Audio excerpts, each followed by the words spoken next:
G'day traders, mindset reset. Today was Free Cash Wednesday and it did not disappoint. So today we're talking about markets that are in balance and out of balance. We've talked about this before. It's a term that market profile people use. Dalton, markets on profile. He talks about when a market goes out of balance. So a market that closes outside of the previous day's range is out of balance. And when we get a daily close outside of the range, or if a session closes outside of a range, we break out of a daily low, a daily high, a market is now out of balance. And when a market goes out of balance, so if we consider that the high and the low of the previous day is in balance, that's where the high and the low value area from the previous day was, not the point of control, but the value high to low. Once it breaks out of there, it will do one of two things. It will either breakout, pull back, and continue to seek more business in the line of its breakout, or it will reverse and pull back inside as there are no other new buyers or sellers in that area, and the market revisits where it saw trade activity take place. So a market that's out of balance will either, it has the potential now to be a possibly large move, if indeed it continues. And which is why we get a range expansion. So today was a day where we had no major red news on the calendar whatsoever, to the best of my knowledge, none in the US session, except for crude oil inventories at 10:30. So we'll talk about a couple of things. Most of the markets were already in breakouts. We'll talk about the indexes separately. Most of the gold,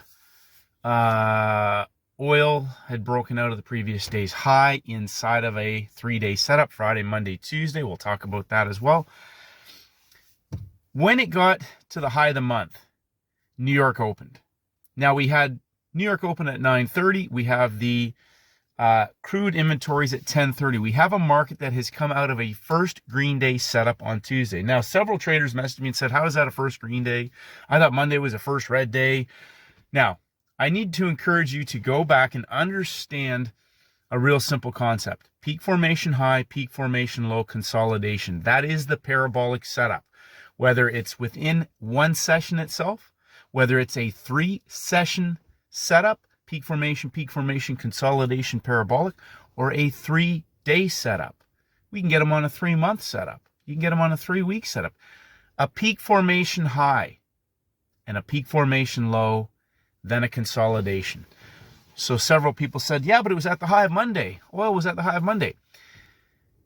Peak formation high inside of the previous weekly high, the high of the month. But that is our closing range of the week, and that sets up a day 1, day 2, day 3, first green day, closing sideways underneath the high of Friday and Monday, because it's going parabolic. And as it's going parabolic, sometimes those are difficult to take, which is why the timings are so important. Wait for the timing, because you can get caught in a market that's auctioning back and forth as it's moving in that direction. After the US crude inventories, that went parabolic. This was a textbook perfect first green day, peak formation, failed breakout, low of the week, coiled sideways. What does a first green day do again? First green day is a peak formation. It can be an inside day, but a peak formation low first that closes above the open. Day 3, week 3, we're at the end of the month to go parabolic through from the low of the week to the high of the month. Day 1, day 2, day 3. Go study that. Not a failed breakout, but a peak formation high on Friday. Monday breaks out of Friday's low, the closing range of the week. Taps it. They break out on Tuesday, pull back and coil sideways. Day 1, day 2, day 3. My objective is to constantly find day 3 opportunities. Now, I want to talk about closing price, and I want to talk about no news on the day. You find an instrument that is pumped up 3 levels on a day where there's no news at all from the previous day's closing price. One of the things I want to ask myself is this a setup now? Not a market that's grinding and trending. I'm talking about a market that goes vertical 3 levels, peak formation high, retests that, 3 levels up for a possible parabolic move. Why would something pump up 3 levels? No fundamental data driving it from last night's close. U.S. session, New York 5 p.m. close. These are the types of questions you want to be asking yourself. Now, oil was already going parabolic towards the high of the day and the high of the week and the high of the month prior to the New York Open. But we had U.S. crude inventories on the agenda at 10:30. So why would you look to counter trend a market that's coming out of a first green day parabolic? And remember, on currencies, gold, sometimes the average stop on is 25 to 50 pips. On a larger instrument, it can be 50, 100, 150. Why? Because we could be getting a range expansion. That's not a stop hunt, that's a range expansion. So, no news. We have markets that are in breakout already when we get to the New York session, into the U.S. window prior to the New York Open. They're already broken out. And what are retail traders looking for? They're looking for the reversal trade. But it's out of balance. So you have to entertain the possibility that this market now could be going on a range expansion. Paul Tudor Jones. It's day 3. Markets on day 3 can continue to blow off in the direction of the trend. A market that is going to reverse, will have two-sided auctioning. So I posted a chart on there today, said creeping trends, Bill McLaren, creeping trends will resolve themselves in one of 2 ways. And one trader asked, what are the 2 ways? Well, there are only 2 ways. Parabolic reversals, which we call short squeezes and long squeezes, or parabolic blow-offs in the direction of the trend. A creeping trend with no break in structure is going to blow off in the direction of the trend. If you are looking for a reversal, we are looking for a market to put in a peak formation low and have two-sided auctioning, either for a triple bottom extended W, triple bottom shortened W, a head and shoulders reversal pattern, and vice versa for shorting up top. Trapped volume outside of a weekly high or low. That is different from a market that is creeping lower. No major red news on the calendar. People are looking for this explosive reversal to happen just out of the blue. Most of those reversal explosions will come after a major red news catalyst. It can be the break in structure if it's first hour. New York Open continues that move. Think about those types of scenarios. So, Euro. There was several. There was Euro Oz, Euro Canadian. Euro. Well, yeah, pumped up. The Euro was a collapse, a complete collapse, a continuation move. So out of balance markets with no two-sided auctioning. What do I mean by two-sided? Peak formation low, and jamming into it, or peak formation high, jamming into it. What? 1 push, 2 push, 3 push. Put your hourly charts on there. Look for evidence of a market putting in a low or a high. Then you go to your 1-minute chart and your timing window, the opening of the New York equity markets. The only time I will ever go to a 1-minute chart is when I'm at the extreme and I have a larger time frame driving that thesis, which brings me to the indexes. Indexes, closing price. Now, 2 things. Yesterday's breakout low, so DJ30, NASDAQ, S&P, all broke out of the previous day's low. Russell 2000 broke the low and pulled back inside and layered on top of the closing price on top of the low of the day. So several traders asked, how do you know it's not a trend trade? Remember, inside, Fugazi. Levels. There's the only thing that I look at is levels. Previous days, if it's a breakout level, there's a low of the day. Why? Because we can retest that for a potential, get breakout traders, stop them out of break even for the continuation collapse, breakout pullback continuation. Price is always in a box. NASDAQ went a little bit beyond that, but we redraw that high of day. Where did the NASDAQ collapse down to? Closing price pulled back, layered on top of the closing price before collapsing down through the low of the day. Now, those markets have all reversed back after a range expansion through the low of the day. So they were all in balance. They were inside of the previous day's range. They closed out of balance, right? They closed out of balance, but the auction process inside that went up 3 levels, 150 pips, roughly on DJ30. I'd have to go measure S&P and NASDAQ. They pushed up into the breakout level. That level, remember, timings, levels, behavior, price.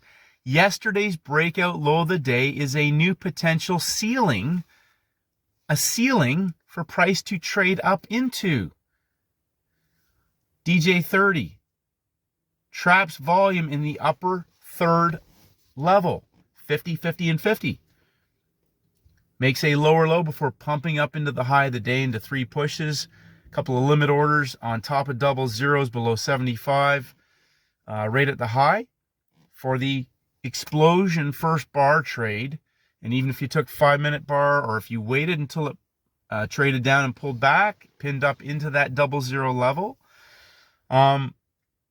sometimes that explosiveness scares traders away. But remember, we're trading in line with the longer time frame. Daily, 4-hour, hourly. That is a 3-level setup first bar trade. Just like on a news catalyst.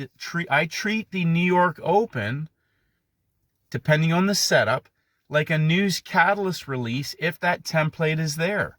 What that means is first bar, 3 levels of rise. I talk about this, the 4 types of news candles. An explosion in line with a longer time frame, we look for first bounce, right? The breakout, pullback, and then the coil, the squeezed coil for the continuation. First bar traps volume, and they won't come back, which is why I have the confidence to get into that market, because they have a whole upper level volume, if you're shorting, trapped. What that means is they're not coming back, because if they come back, they allow traders that are now in loss or who have bought high chasing that trend on the inside fugazi, if they go back up, they let them out of a losing trade. What do they want to do? They want to margin their accounts out by falling through the low of the day. High of the day, low of the day. Closing price is in the middle, right? There was a 50 pip plus box underneath the closing price of the day. That space is a dead giveaway to start looking for that type of opportunity. Remember, no news on the calendar. The market closed out of balance. It auctions back up into the breakout level for the elevator down. Escalator, elevator. So, peak formation, consolidation. Day 3 can blow off in the direction of the trend. There are several textbook, scalable, free cash opportunities today. Scalable. Euro Oz, Euro Canadian, Euro. Euro is, it's hard sometimes to trade the creepers. So if you have a major pair that's creeping and about to blow off, but you're afraid to get in because you feel like you're chasing that move as it's maybe accelerating, remember the longer time frame. Al Brooks, high bull, he calls it an H1 or an L1. So if you're shorting, you want a bull candle into that hourly collapse. A 1 hour bull candle, right? First hour. There's your opportunity now, looking for that measured move continuation on a creeping trend. I'll repeat that. Longer time frame, out of balance market. It's outside of the range. First hour, a market that's collapsing down. First hour puts in a bull candle, hourly chart. We're looking for the continuation now on our smaller time frame, which is the low-hanging fruit trend continuation when New York opens. Gold, just, I reinforce there's a time to look for counter trend reversal trades, and there's a time to continue to trade with the trend. The trend is your friend until it bends. We're not talking about trap volume. We're talking about a creeping trend. Creeping trends resolve themselves in one of 2 ways. They will reverse on a short squeeze, long squeeze, parabolic move, or blow off in the direction of the creep. Bill McLaren. So, day 1, day 2, day 3. Traders, I'm going to repeat this. There's a time to counter trend, and there's a time to look for the parabolic trend trade. One trader said it excellent today, and I will attest to this. Most of my biggest losses came from trying to counter trend a market that was going on a range expansion. Paul Tudor Jones talks about that. So you need to think, where's the easy money? If you're not sure, align up your other time frame, and if there's no evidence of why that, All of a sudden, no news on the calendar. People are looking for this explosive reversal. Where's that going to come from? Where's the catalyst for that? If there's a squeeze set up, that's different. No squeeze. If a market's just creeping and going slow, remember, if it's out of balance, it can continue to stay out of balance. So, huge move on oil after the news, just an easy 100 pips, just continuing with the trend. And remember, if you're in a range expansion, you're already in a move that's in process. So the original best opportunity trade, maybe you didn't take it, maybe it occurred earlier, maybe it was right at New York Open, but you didn't want to take it because there's major red news. Remember the calculated distance. Somebody said, well, how did you measure that? And 3-day setup, peak formation high, peak formation low, consolidation. The failed breakout, I used the high of the Friday, the low of the opening range because it was a failed breakout. That forms a box. Price is always in a box, and a box is a rectangle. Classical charting, Peter Brandt. Remember, the whole thesis behind a first green day, first red day is I'm looking for a rectangle, because that parabolic move that can come on a first green day, first red day is the range expansion possibility if indeed it sets up. Coiled sideways. I repeat this again. If a market coils sideways, underneath or at the high or on top of or at the low, it's coiling for a potential large move, i.e. range expansion. Don't be afraid to take the trend trade when it's a trend trade, longer time frame, OTF, 3-day setup, day 3. No major red news. Okay? Go and study these charts. The market was already going parabolic. Okay, it was already going parabolic on oil. Do not counter trend a parabolic market. If you do, you can blow your account out. That's a measured move. Measured move. So, huge opportunities. There was opportunities sort of all over the place. Opportunities later in the day on indexes, reversals after they had broken out. So again, if you're just strictly working high of day, low of day closing price, the markets, once they broke out, if you were looking to trade the US session in the afternoon, the PM session, reversal opportunity after a measured move range expansion on DJ30. I'd have to check NASDAQ and S&P. Step back. Now we have our midpoint range of the week heading into Wednesday, day 1, Thursday, day 2, Friday, day 3. And if you're hunting around, there's probably going to be a few day 3 opportunities tomorrow, maybe some reversal trades tomorrow, maybe even a parabolic opportunity in the US session on Thursday, free cash Thursday. So, huge day for several traders. For traders who are struggling to see this, honestly, even if you just use Monday, Tuesday, opening range, initial balance, remember what we're looking for on a day 3 if you form a box.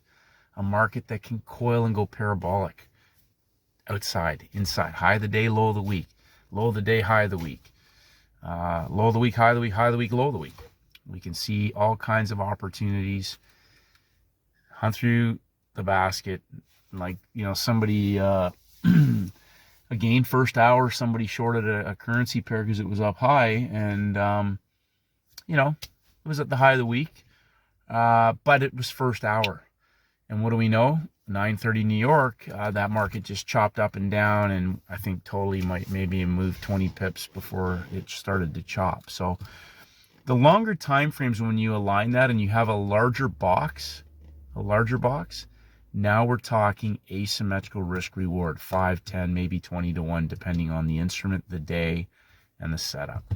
So step back, think about the box. Don't worry about something being up high, and look at the behavior of price. I'm going to go more in depth in this, and just really need to understand the power of fixed levels. Fixed levels are static.